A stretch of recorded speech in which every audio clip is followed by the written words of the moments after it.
Good morning, everyone.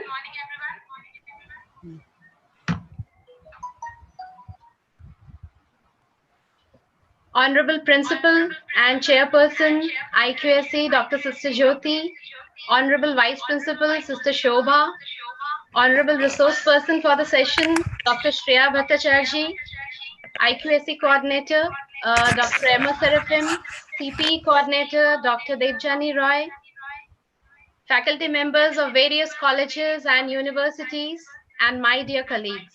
Good morning, everyone. I'm Dr. Shreya Roy, your host and moderator for the program. On behalf of the Internal Quality Assurance Cell of Nirmala College, I'm delighted to welcome you all to the inaugural session of this 3-day faculty enrichment program on COVID-19 and life beyond challenges and issues, sponsored under UGC CPE scheme. Enrichment of teachers is an important aspect of academic excellence for any educational institution, and IQAC is committed to ensure that this objective be efficiently met through such programs. From being a college with potential for excellence, along with numerous other achievements to our credit, our success is a result of a dedicated team spirit under the continuous guidance of a visionary and efficient leader who motivates us throughout in all our endeavors. May I now invite our Honorable Principal and Chairperson IQSC, Dr. Sister Jyoti, for her inaugural address to mark the onset of this 3-day faculty enrichment program. Thank you, Sri Rupa. Respected Vice Principal, Sister Shobha, members of IQAC, and the organizers of a 3-day faculty enrichment program, Dr. Shreya Bhattacharya, the esteemed resource person of the first session, respected HODs of various departments, Nirmala College, Ranchi, faculty members of Nirmala College, professors, teachers, faculty members of universities and colleges, and all dear participants from far and wide. Wish you all a very warm and blessed good morning to you. I thank the Almighty for giving us this graceful day with numerous blessings. I feel overwhelmed today to see the entire Nirmala fraternity meeting at this virtual platform after a long period of time due to COVID-19 pandemic and subsequent lockdowns. Indeed, it is a matter of privilege and honor to witness a 3-day faculty enrichment program being organized by IQAC team Nirmala College Ranchi, affiliated to Ranchi University Ranchi, a college with potential for excellence, accredited by NAC with grade A. I dare to say that Nirmala College is the single recipient of the status of CPE, a college with potential for excellence in Jharkhand during the 12th 5-year plan period of UGC. The 3-day faculty enrichment program is being sponsored under UGC CPE scheme. We are well aware of the fact that the entire world is affected by the deadly virus. The pandemic COVID-19 has made the world to come to a standstill. The scenario has changed from moving out for work and resting at house to a corporate mindset of work from home. The present scenario has changed our lives too, to its utmost. The paradigm shift from classrooms to our rooms being converted to digital rooms is a necessity for propagating teaching learning. The online teaching and e-learning resources are the alternative that we are envisaging today. COVID-19 and subsequent lockdowns gave birth to this innovative and creative idea to bring all the academicians and faculty members to this platform for fruitful deliberations on the topic COVID-19 and life beyond challenges and issues. The very relevant topic indeed. I am sure that the deliberations during these 3 days will certainly help us to explore numerous ways and innovative methods in teaching learning process and carrying out our life beyond. I am sure that we shall have an effective learning and knowledge sharing. I pray and seek the blessings of the Almighty for the fruitful deliberations and uninterrupted support of network. Have a pleasant time. May God bless you all. Thank you. Thank you, sister. Thank you for your encouraging words. Surely we are going to have a very fruitful program.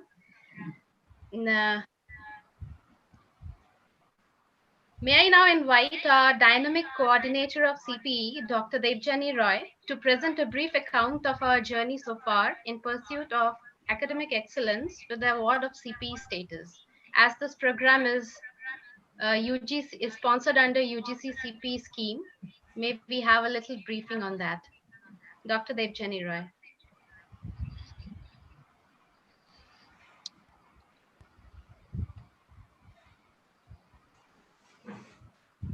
Unmute. Good morning to one and all.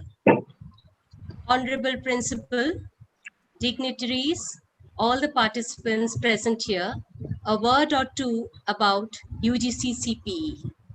The UGC introduced a scheme for the colleges during the 10th plan, which was continued even during the 11th plan. A college selected under the CPE scheme is provided substantial funds to improve and strengthen its infrastructure that would help it in attaining further higher academic standards. Nirmala College was granted the CPE status in 2016. One of the parameters for assisting colleges under the CPE scheme is retraining of teachers, and it is with this objective that the IQAC of Nirmala College decided to conduct a faculty enrichment program, keeping in mind the unusual situation that the world is facing today. This faculty enrichment program, funded by the UGC CPE, is an attempt to bring the academia together on a virtual platform and to promote a discussion on the socio-economic needs of the nation as per Objective 3.5 of CPE guidelines. I convey my deepest sense of gratitude to the funding agency, that is UGC CPE, and to our principal, Dr. Sister Jyoti, under whose stewardship the IQAC has been able to conduct this FEP. A word of gratitude for the entire college, the management, the IQAC team, and the CPE team for having actualized this event. Thank you. Thank you, Dr. Devjani Roy. Now, before we start the session with our presentation by resource person, may I have a little announcement for the participants of our live streaming session. Since the meeting room of Zoom is full now, may I request you all to kindly join us on the live stream on YouTube, which is on right now. And while our resource person will be having our presentation, the chat room will be open for you, so you can post your queries over there. And we will take up the question and answer session at the end of the presentation. So requesting you all to post only your queries, the questions that you would like to ask our resource person after her presentation. Thank you, everyone. May I now request Dr. Afreen Khan, IQSA member and HOD Department of English, to kindly introduce our resource person for the session. Dr. Afreen Khan. Yeah, thank you, Shirupa.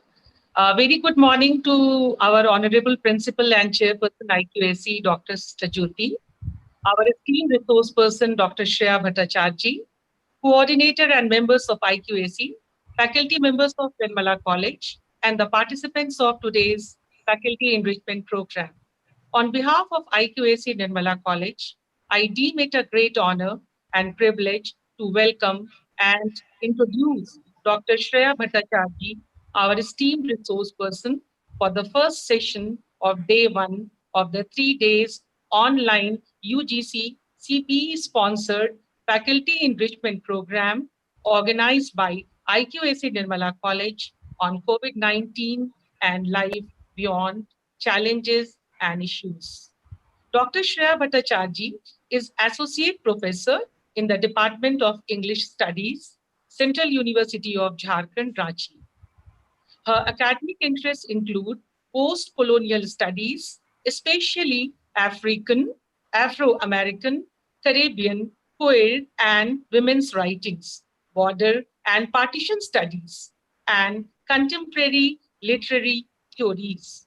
He has published widely and has been invited to numerous conferences in India as also in the United States, France, Hungary, South Africa, and South Korea. Formerly a civil services officer, she also nurtures a keen interest in human rights, tribal, and gender issues. Shreya ma'am will be speaking on the topic the pandemic, the XX chromosome, and the new normal. Ma'am, may I request you to enrich us with your views? Thank you, Dr. Afrin, for the kind introduction. Respected Dr. Sister Jyoti, Principal Nirmala College, various faculty members of Nirmala College, participants for today, ladies and gentlemen. I feel privileged to be sharing this platform with you today.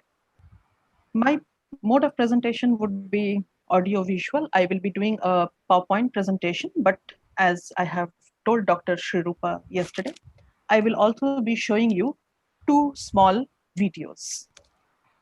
Please feel free to ask me your questions or give me your suggestions and comments at the end of the presentation. I would like to do screen sharing, Dr. Shrirupa, if that is okay. Yes, Dr. Shreya, we have enabled screen sharing feature, so you Right. can comfortably share. Yeah. Thank you.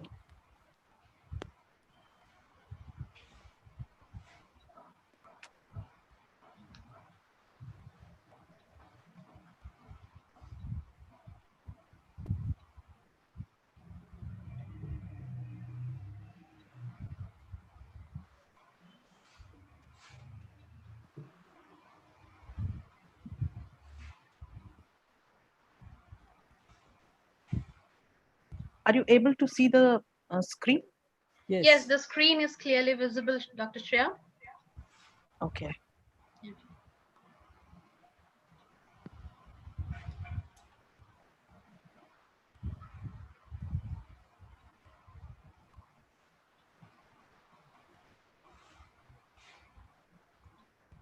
Right. So today I will be speaking on the pandemic, the double X chromosome, and the new normal.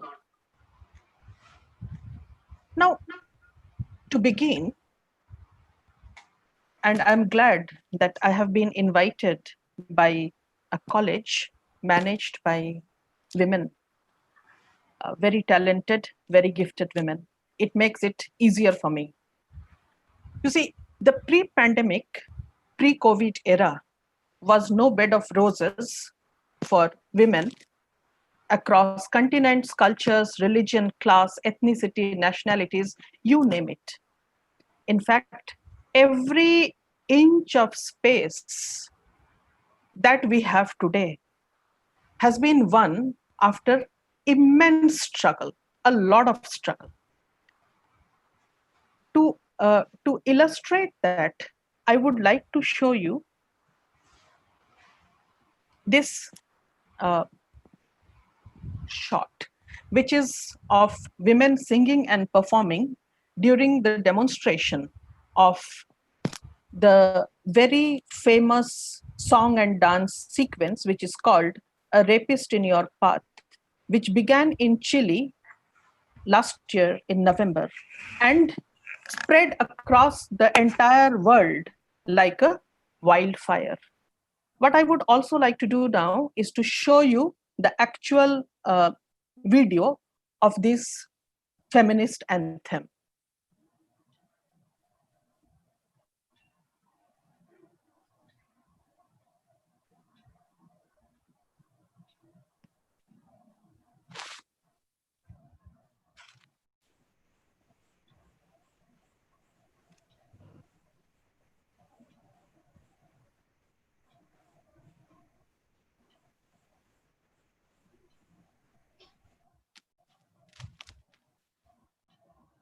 Were you able to hear that?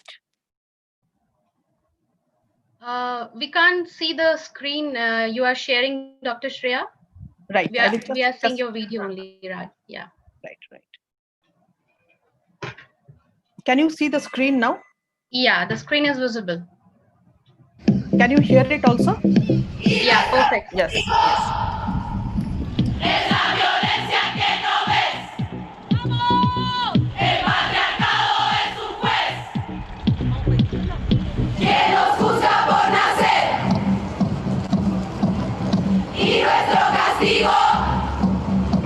Es la violencia que ya ves. Es femicidio. Impunidad para el asesino. Es la desaparición. Es la violación. Y la culpa no era mía, ni dónde estaba, ni cómo vestía. Y la culpa no era mía, ni dónde estaba, ni cómo vestía. Y la culpa no era mía, ni dónde estaba, ni cómo vestía. Y la culpa no era mía, ni dónde estaba, ni cómo vestía. Y la culpa no era mía, ni dónde estaba, ni cómo vestía. Y la culpa no era mía, ni dónde estaba, ni cómo vestía. Y la culpa no era mía, ni dónde estaba, ni cómo vestía. Ni loco, la culpa se le pagó, ni me pagan, ni loco. Y la culpa no era mía, ni dónde estaba, ni cómo vestía. Y la culpa no era mía, ni dónde estaba, ni cómo vestía. El violador eres tú. Son los pacos.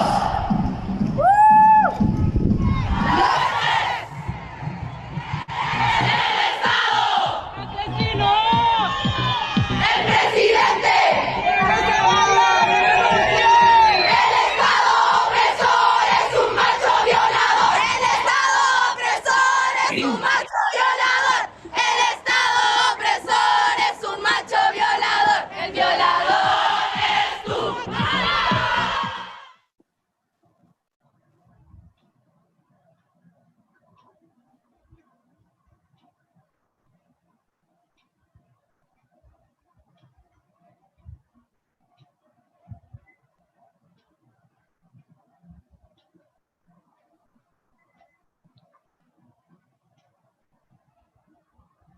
Yes. So if you have seen that video, you understand what I'm talking about.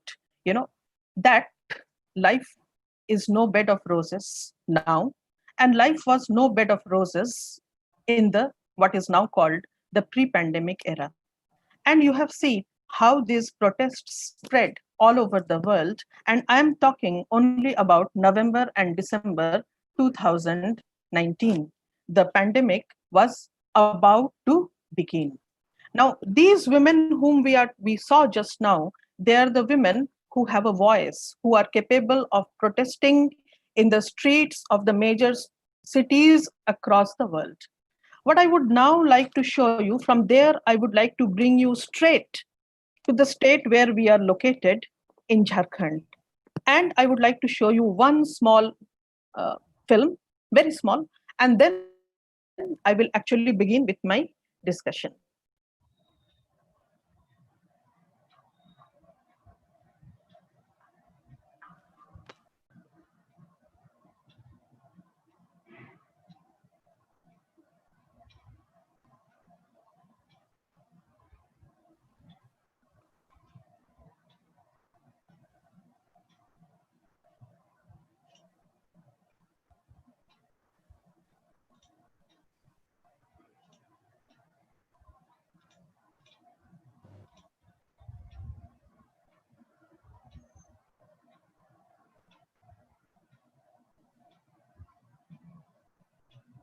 Is it visible? Yes, Dr. Shreya, it's visible. Yes. Is it audible too now? Yeah. Yes. Kindly take a look at this small video. It is a film which is also a song.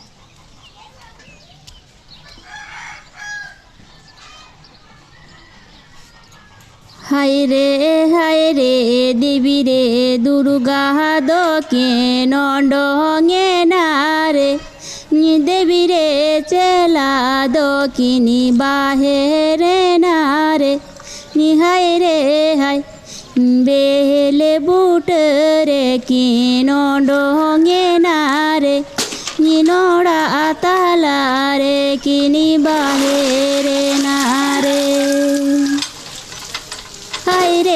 হায় রে দেবী রে দুর্গা দক্ষিণ অডঙে নারে দেবী রে চেলা দক্ষিণী বাহেরে নারে হায় রে হায় bell বুট রে কিন ডঙে নারে নড়া তালা রে কিনি বাহেরে নারে হায় রে হায় নিচে ডেলা গিরি দক্ষিণ ডঙে নারে নিচে ডেলা গিরি দক্ষিণী বাহেরে নারে হায় রে হায় দেশে দাঁড়ানা লাগিরি দক্ষিণে অডঙে নারে সমসাঙ্গারে লাগিরি দক্ষিণী বাহেরে নারে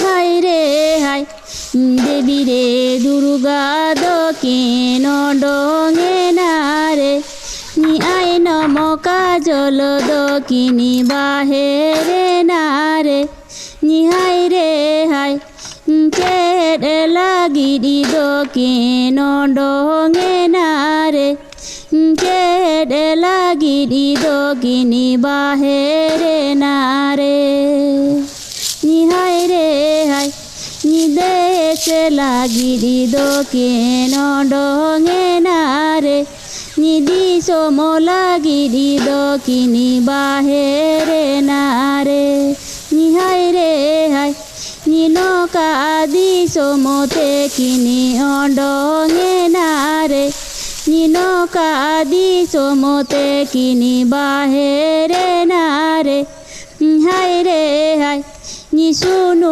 মুসি দুরু গুরু হো দেশে নাড়া গইমে নিখাড়ি খুঁটিয়াতে রে দিস বনমে হায় রে হায় দেবী দুর্গা দক্ষিণী সেটেরে গদমা আই নম কাজল দক্ষিণী নো পেলে গদমা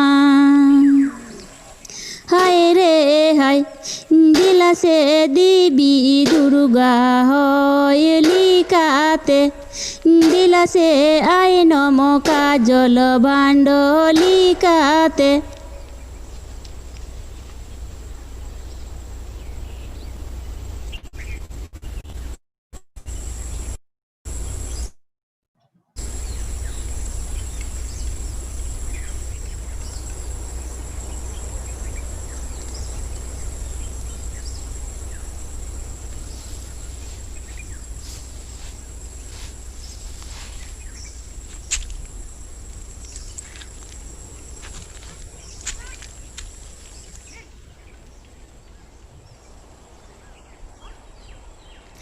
হায় রে হায় নটাঙি জু পেছে সেরে মা সাঙ্গিনী খন গুরু লহি জু পেছে নতমা পাতালা খন হায় রে হায় দেবী রে দুর্গা দক্ষিণ ডঙে নারে দেবী রে চেলা দক্ষিণী বাহেরে নারে হায় রে হায় বেল বুট রে কিন ডঙে নারে নড়া তালা রে কিনি বাহেরে নারে হায় রে হায় নড়া তালা রে কিনি বাহেরে নারে হায় রে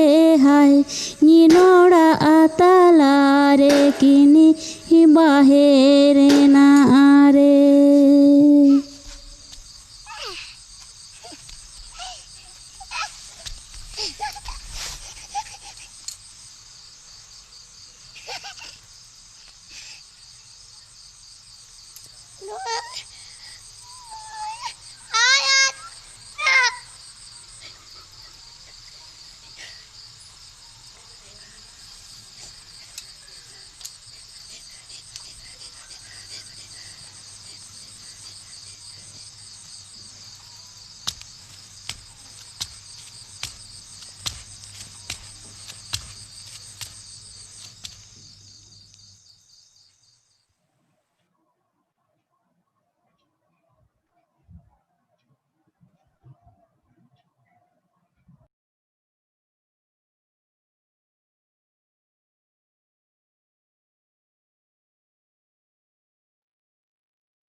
Now, the film that I showed you is a short film by Niranjan Kumar Kujur. And this was shown to you just to bring us back to the ground reality as to what life is for women, for many women across the world, across our country, and especially in our state of Jharkhand. And what we saw in this film through just one song is the cycle of one day which repeats itself endlessly. Now, from there, we move on to what happens then if that was the pre-pandemic era, where on the one hand you see peripheral women, and on the other hand you see women protesting in all major cities of the world. If that was the pre-pandemic era, what then is the status of the double X chromosome or women in the pandemic era? Now, this is something which is very close to my heart. This is something which disturbs me greatly. And what I speak today is about issues which are deeply problematic. That is, the sufferings of women, they continue to aggravate, unfortunately, during the pandemic era. As my favorite Romanian German Nobel laureate 2000, Herta Muller, would have said, that at times it seems that the pandemic era has become a life of everyday terror for many women. Now, if we look at this, graph, which talks about the 7 major issues that are affecting women and girls in the COVID-19 pandemic, you see that it is divided into 3 major areas. One is the health and well-being, within which is included the issues of domestic violence, like pregnancy. On the other hand, you have the healthcare system where there are the issues of most healthcare workers being women, and also access to health services. In the third sector, you look at the economic issues where you have this burden of domestic care work at home, higher rates of job losses, loss of financial independence, etc. What I'll do now is to talk about these issues one by one. The foremost and the most problematic thing about this pandemic era is the issue of violence against women.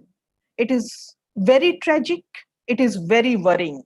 That is, sexual, physical, domestic violence and exploitation of women has increased manifold. And unfortunately, this spike is seen in both developed and developed countries. And it is across religion and class divisions. It is interesting to note that during the Ebola crisis, which affected mostly the West African countries between 2013 and 2016, A similar spike in violence against women was also observed. Now, if we look at these statistics, they are kind of spine-chilling statistics. You see, if you talk about countries such as Jordan, Italy, Brazil, Germany, they report that violence against women had increased 3 times during the first week of the lockdown period. And if you look at the cases of domestic violence against some major countries, look at the increase. In United States, it's 20%. In India, it is 50%. In Turkey, it is 38.2%. In South Africa, it is 37%. In the United Kingdom, it is 25%. In Australia, look at the statistics, it is 75%. In France, it is 32%. I have just portrayed it in a graphical form so that it is easier for us to comprehend the increase in the cases of domestic violence during the lockdown period. It is something about which each one of us who is a thinking, sensitive individual, we need to think about it. Now, the UN chief at the moment, Antonio Guterres, he has repeatedly warned against the horrifying global surge in domestic violence. The UN chief talking about the horrifying surge in domestic violence. Worse, he goes on to say that many women under lockdown face violence where they should be safest, that is, in their own houses.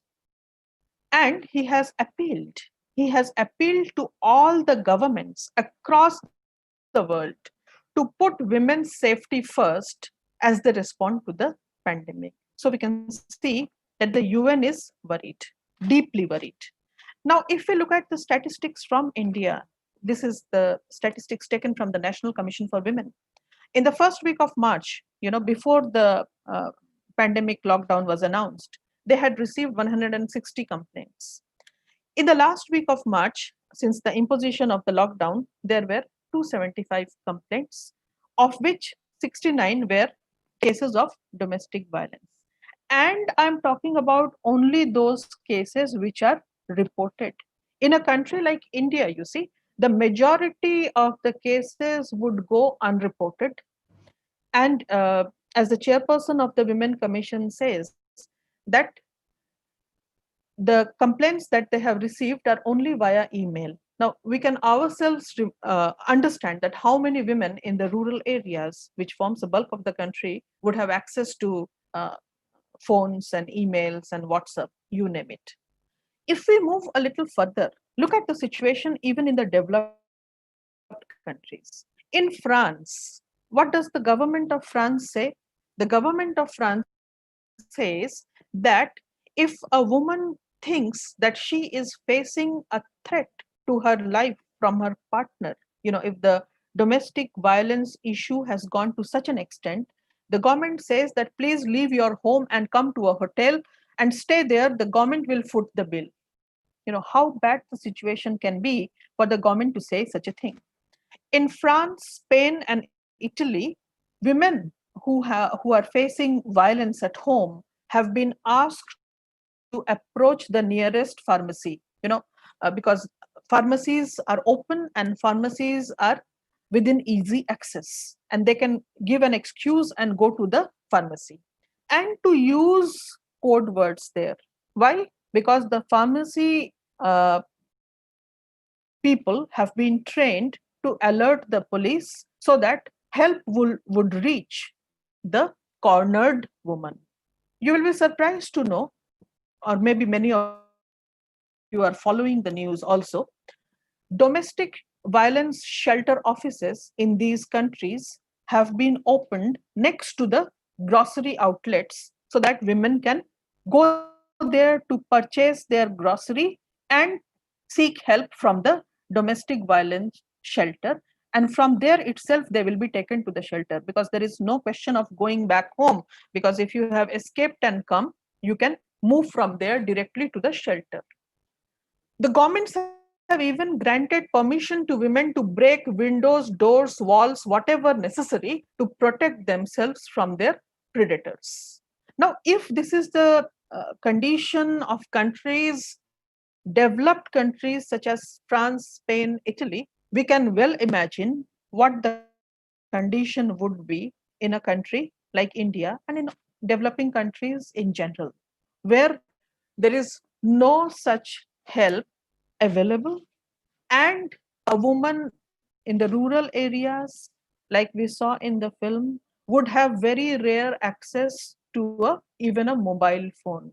So reaching out is a big issue. So what would be the situation of the women in countries like ours? We can well imagine. Now, if we look at women like us,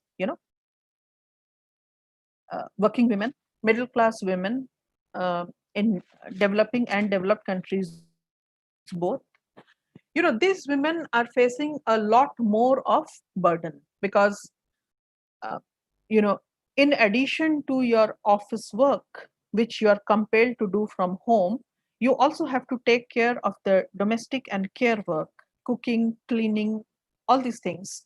And in most cases, because of the scare of the disease, the domestic helps are no longer allowed.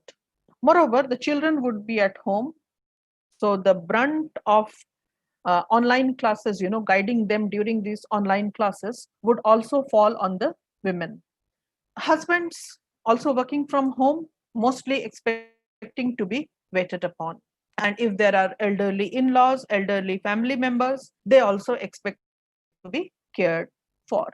And in addition to that, you have your own, if you are a working woman, you have your own work to do.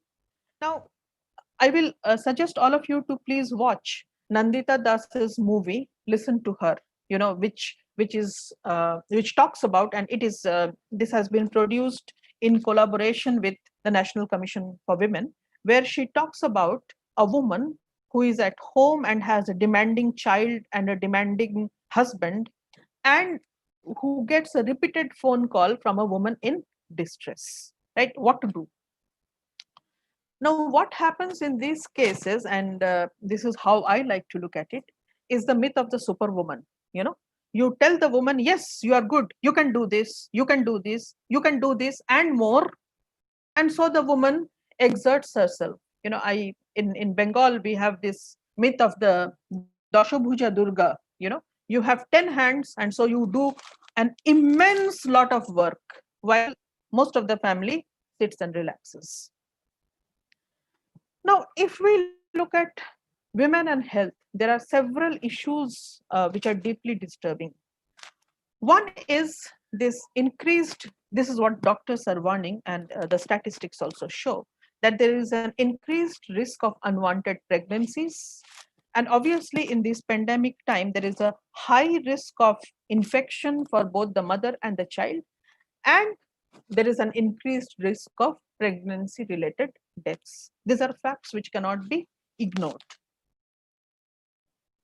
If we look at women in developing countries like ours, with the pandemic, there is reduced access to vital healthcare services. And as it is the healthcare services are poor, and the pandemic makes it worse. And treatment for COVID-19 for many women, especially the rural poor women, it is almost inaccessible. In developed countries, in most developed countries, you find a large population of elderly women who have outlived their husbands, who are alone, more at risk, and who are not very savvy with digital devices. So they are also kind of left at the mercy of the uh, social service system, neighbors, and so on. Now, most of the frontline health force across both developing and developed countries are women. And obviously they are at very high risk. If we look at the cleaning fraternity, mostly women, the nursing fraternity, mostly women, and many women are also medical professionals, doctors. So they are all at very high risk. If we look at uh, women and economy, how it's going to, how women are going to be affected economically.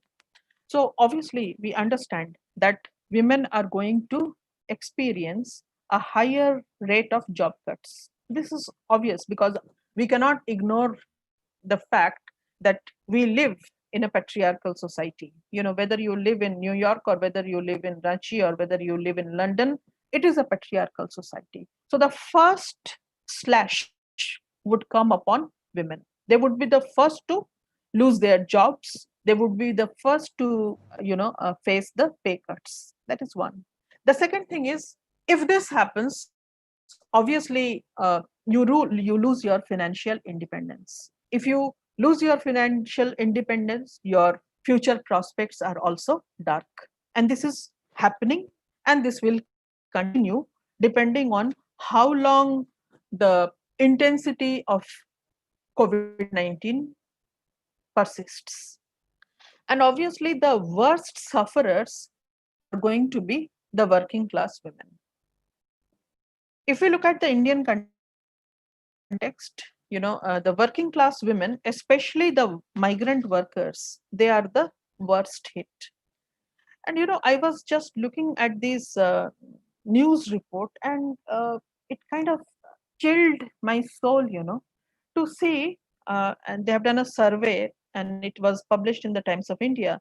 They say that 85% of domestic helps across cities in India, uh, and they're mostly women, they have not been paid their wages during the lockdown months. You see, where do these women work?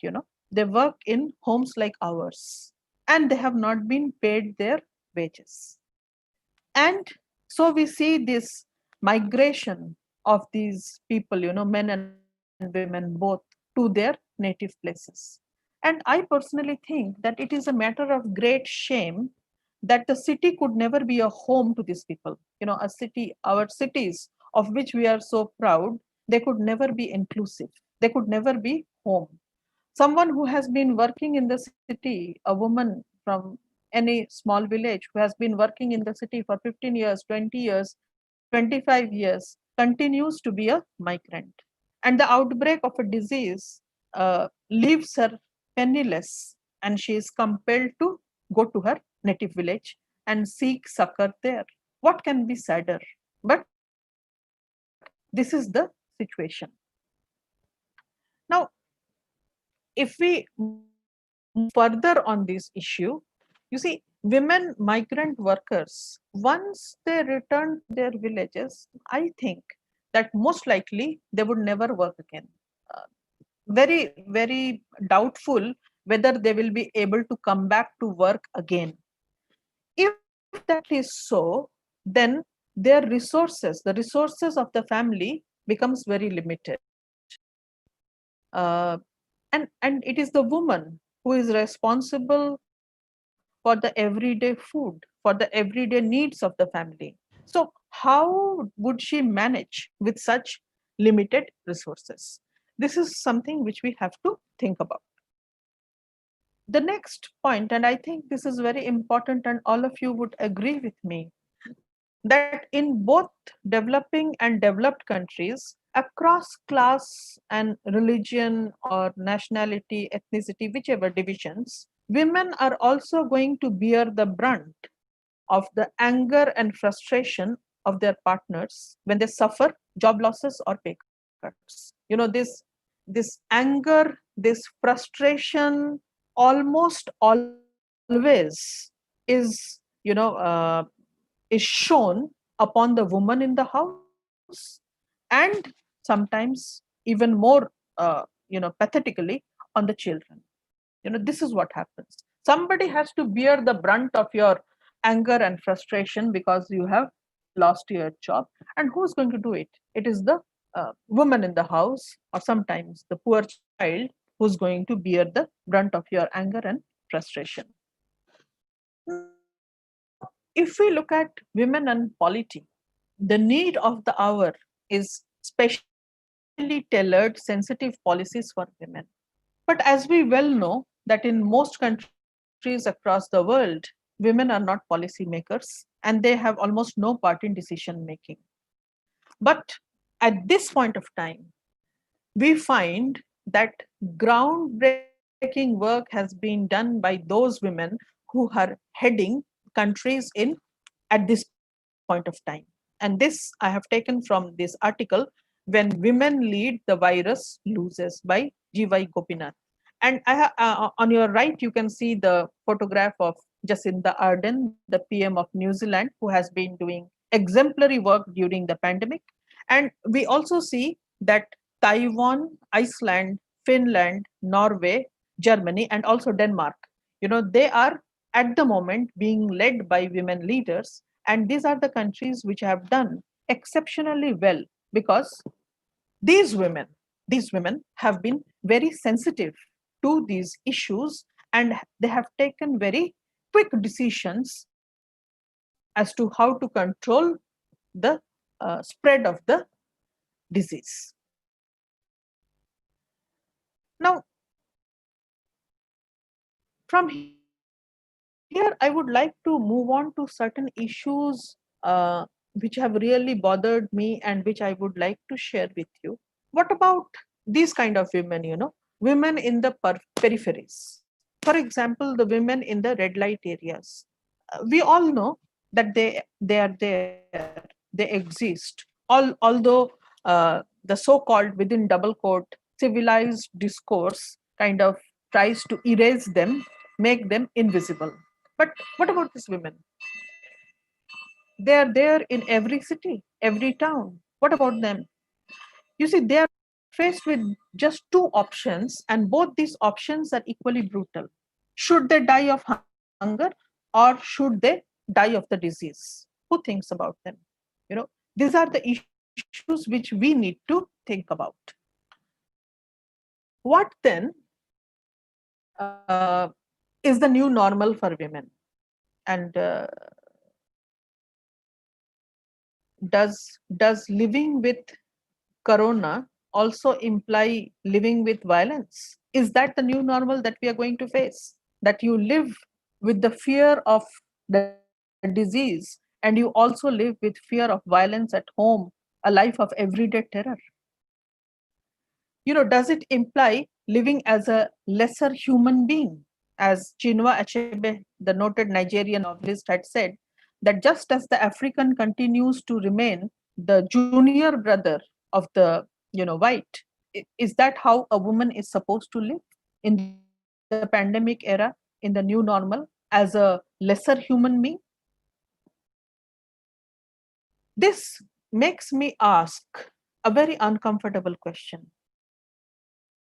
but I'm compelled to ask it.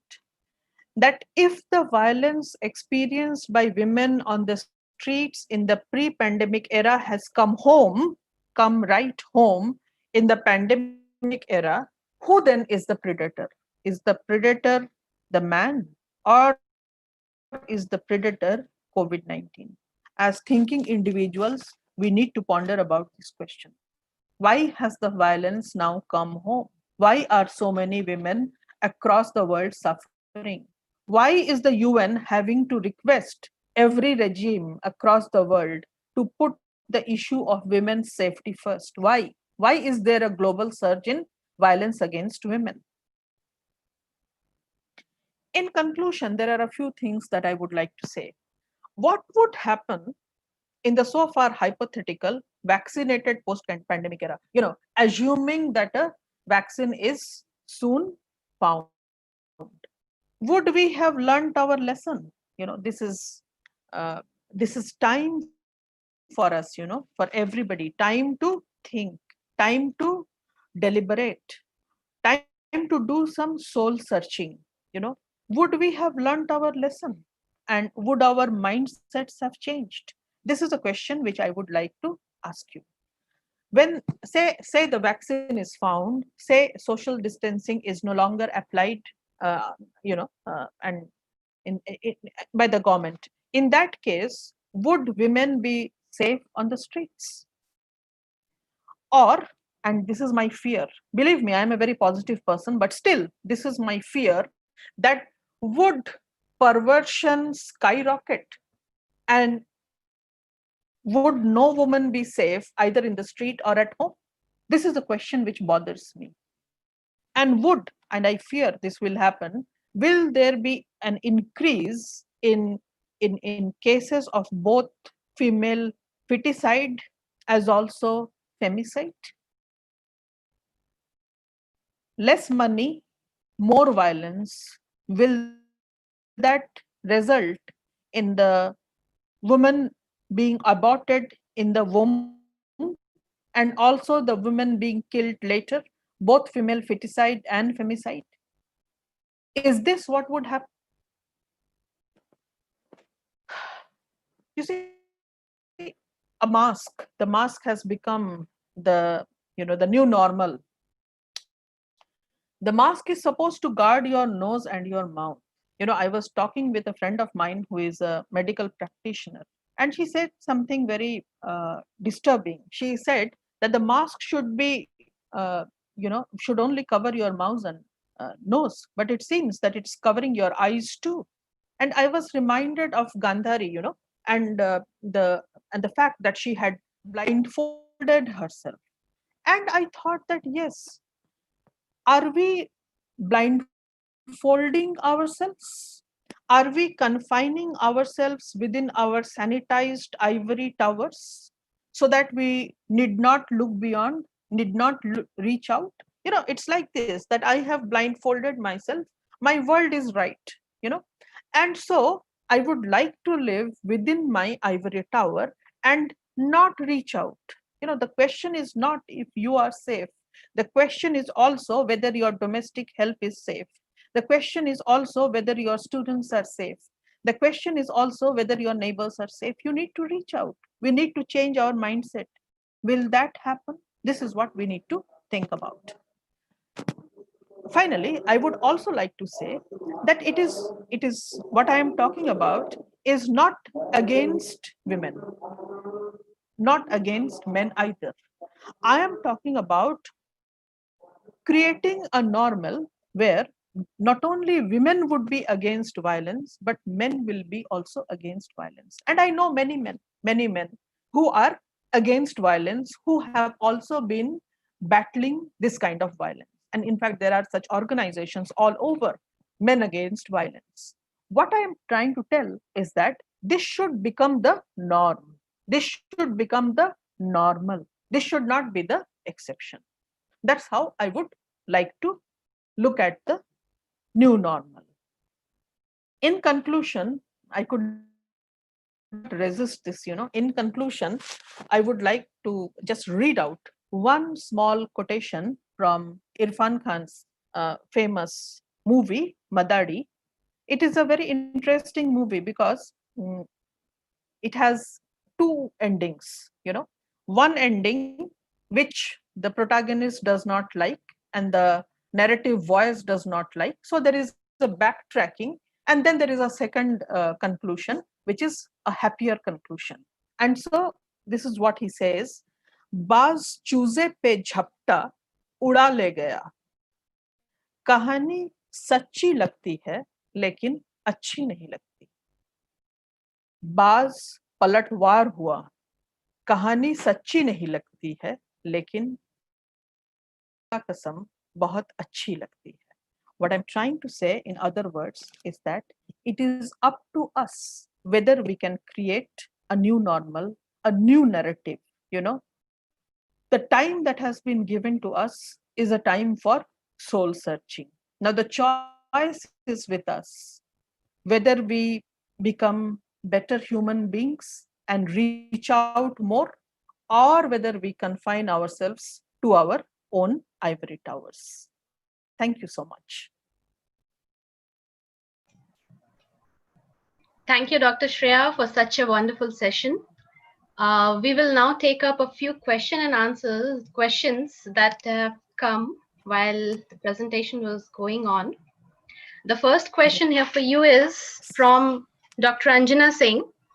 Dr. Shreya, we discussed problems, but where are the practical solutions, especially with regards to the marginal women as sex worker, housemaids, and vegetable vendors. Kindly share a point or two that might lead us to finding solutions. See, whenever I'm asked for this kind of questions, I am reminded of Chinua Achebe's novel *And Hills of the Savannah*, where the lead character Ikem says that the job of the speaker is to give the headache, not to give the prescription. You see, there is no one solution for any of these problems.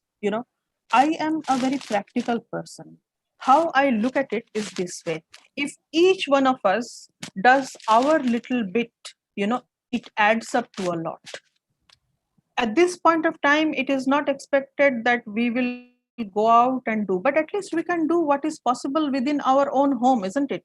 At least we can see that those who are associated with us, the extended family, they are happier. At least we can uh, counsel the students who are going through depression. These are the things which we can do. If each one does a little bit, it gradually improves the situation. I'm afraid there are no ready-made solutions for these kind of things. One has to improvise, one has to devise, one can perhaps help create self-help groups, but it goes one at a time. I hope it answers your question. Thank you, Dr. Shreya. There's another question from Dr. Debjani Roy.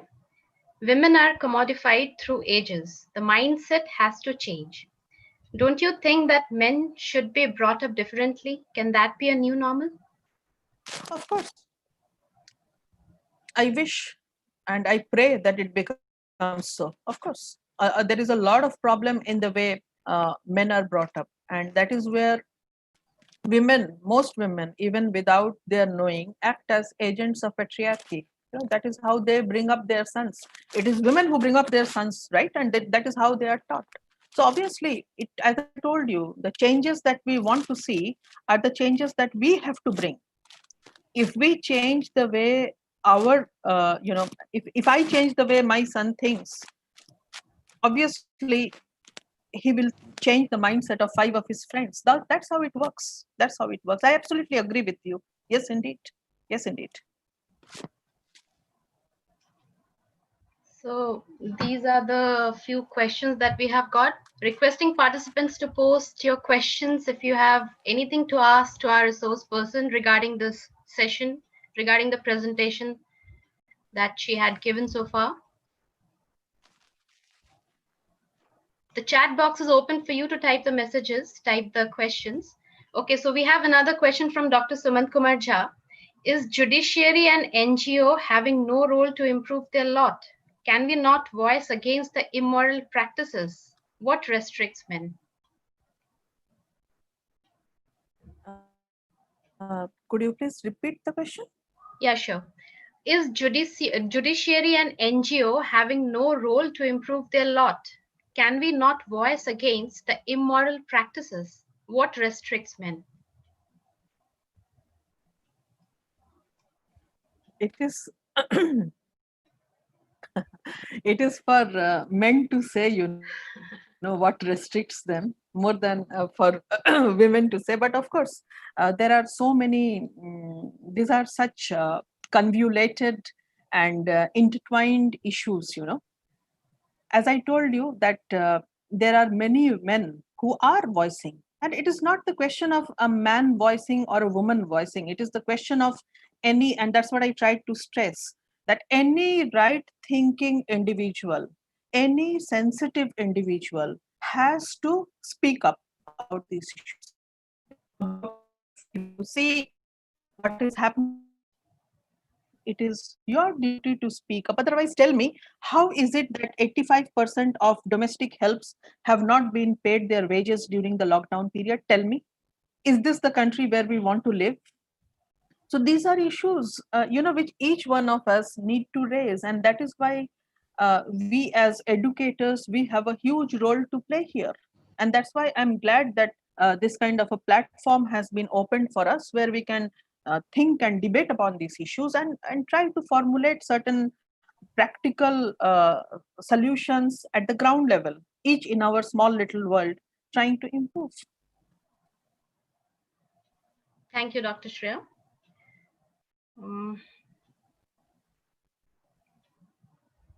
There's one more question from Paramita Ghosh. Can the situation be better for women after the ending of COVID-19? I really hope and pray that it be so. But as I told you, I have my fears. If most of us are able to use this time to soul search and some change of attitude happens, then good. And that is why I told you about Madadi and two possible endings to the same story. But that depends upon us, how we want to change it.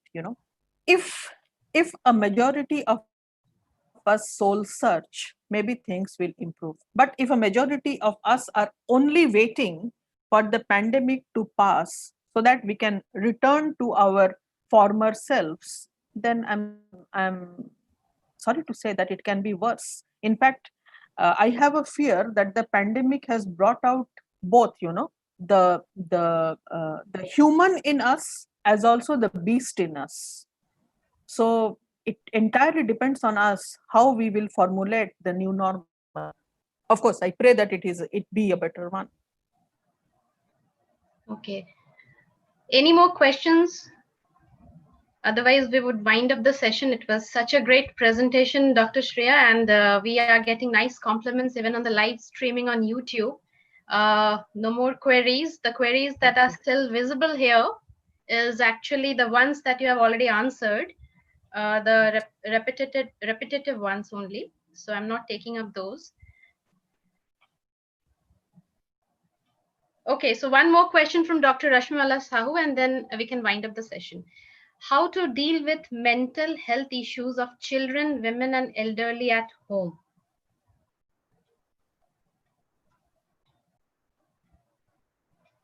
Yes, actually, that is also a very major issue, how to deal with this mental health issues. I was in a platform with a very well-known oncologist who was suggesting certain very interesting things. He said that, how do we keep ourselves well in these difficult times? And obviously, there are some simple answers. For example, engage yourself in creative activities, whatever makes you happy, be it books, be it travel videos, be it cooking, be it gardening, be it chatting with your friends. And also, we need to remember that, at least in this pandemic, you have your cell phone with you. Most of us, at least in this class of society, we do. You have your laptop, you have your phone, you have Facebook, you have Insta, you have 24 hours internet to keep you engaged. But just think about what must have happened during the Spanish flu 100 years back, for example, or what would have happened during the Black Plague, for example, when these things were also not as there. So you have to find your own ways of creativity. And just to go back to what the doctor had said, he said one more important thing, that please do not watch the news at night, because that is what will make you even more depressed, before going to sleep. And on waking up in the morning, the first thing we do is to catch up on the news and see how many cases, how many deaths, so please don't do that. That news will catch up with you. You try to catch up on certain other positive news. Use this time productively and creatively. Spend time with friends, spend time with family virtually, and catch up. That is what I can suggest. The rest, of course, it's for a psychiatrist or medical health professionals to suggest. Thank you so much, ma'am, for such a wonderful presentation. And may I now request our IQAC member, Dr. Afreen Khan, to kindly propose the vote of thanks.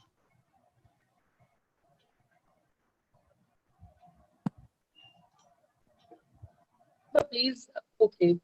On behalf of IQAC Nirmala College, Ranchi, I deem it a great opportunity to extend my heartfelt thanks and deep sense of gratitude to our Honorable Principal and Chairperson IQAC, Dr. Sister Jyoti. Sister, Your dynamic leadership has been a constant source of encouragement and support for us. I also thank our honorable resource person, Dr. Shreya Bhattacharji, for her wonderful and excellent presentation on the pathetic situation of women during the COVID-19 era. Ma'am, you are absolutely correct. The sufferings of women have increased manifold. There has been a spike in cases of sexual, physical, domestic violence and exploitation across religion and class division. The COVID-19 era has helped to nurture the myth of the superwoman Dosho Bhuja Durga. Thank you, ma'am, for your enlightening views. This is the time for soul searching and deliberations, ma'am. You are absolutely correct. The need of the hour is to be the change that we wish to see in the world. Thank you, ma'am, once again for your enriching views. I also thank our host and moderator, Dr. Shirupa Roy, Head, Department of Chemistry, for her sincere, diligent, and methodical planning and execution of the event. I also thank our IQAC coordinator, Dr. Emma Serafim, HOD, Zoology, and UGC CPE coordinator, Dr. Devjani Roy, HOD, Geography. I extend my deep sense of gratitude to the management of Nirmala College, members of IQAC, faculty of Nirmala College, and all the participants of this program. Thank you, one and all present here. Thank you so much, Dr. Afreen. Thank you, sister. Thank you, Dr. Shreya. And sincere thanks to all the IQAC members and to all the participants for joining us in this session and for the live stream also. We will be posting the Google form link for that will be a feedback attendance form for all of you. And it will be posted after the session is just going to over, and you just need to fill it up and submit it, and that will be counted as your attendance. So thank you, everybody. Thank you, one and all. With this, with your permission, Sister Principal, I would like to conclude the session. Okay, thank you. Thank you. Thank you, Shreya. Thank you, sister. Thank you, everyone. Thank you, Dr. Bhattacharji. Next session is at 3. Yes, next session, the second session will be at 3 o'clock. So requesting all the participants to kindly join us at 2:30. The meeting room will open at 2:30 and the entry will be allowed till 3 o'clock. And requesting all those participants who could not enter, who won't be able to enter in the second session also in the meeting room, to join us in the live stream. All the links have already been shared. Thank you, everybody. We have shared the Google form link here on Zoom, and we'll be sharing the same on live stream also. Kindly fill it up and submit. Thank you so much. Thank you. Thank you. Thank you.